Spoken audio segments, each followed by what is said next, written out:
18 जानेवारी 1 मिनिटात टायमर लावतो आहे, जॉगिंग करतो आहे आपण. टायमिंग लावलं 1 मिनिटाचं. हे जॉगिंग काय करायचं, जर दिवसभरामध्ये आपणाला जर 10,000 स्टेप पूर्ण करायचे असतील तर सातत्यानं दिवसभरामधील 1 तासानंतर काही ना काहीतरी ॲक्टिव्हिटी करायची. जर तुम्हाला बाकीच्या काही ॲक्टिव्हिटी करता येत नसतील तर 1 मिनिटात टायमिंग लावा, 2 मिनिटाचं लावा. तुम्हाला जेवढा वेळ शक्य आहे किमान 1 तासानंतर तेवढ्या वेळेला तुम्हाला अशा लहान लहान हालचाली करायला पाहिजेत. तर तुमच्या कुठंतरी 10,000 स्टेपपर्यंत हळूहळू जाईल. एकदम 10,000 दिवसभरात लगेच पूर्ण होणार नाहीत.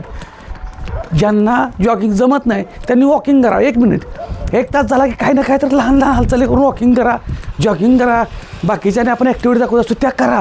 तुम्ही जोपर्यंत स्वतःकडे बघत नाही आणि आपण तसा पण एवढा वेळ घालवत असतो की आपण तेवढा वेळ आपला ह्याला जातो मोबाईल स्क्रोलिंग करण्यामध्ये, ते बघत पण नाही. रील्स किती बघतो आपण बघा. त्यामुळं काळजी करा. काळजी करण्यापेक्षा ॲक्शन घ्या. 1 तास झाला की 1 मिनिट काही ना काहीतरी हालचाल करायच्यात. आपण टायमर लावलेला आहे फक्त 1 तासाचा. तुम्ही फक्त किती वेळ देताय, कसा देताय त्याच्यावरती आहे. 1 मिनिट झालेला आहे. फक्त व्यायामाला कारणं सांगायची नाही, व्यायामाला सुरुवात करा. धन्यवाद.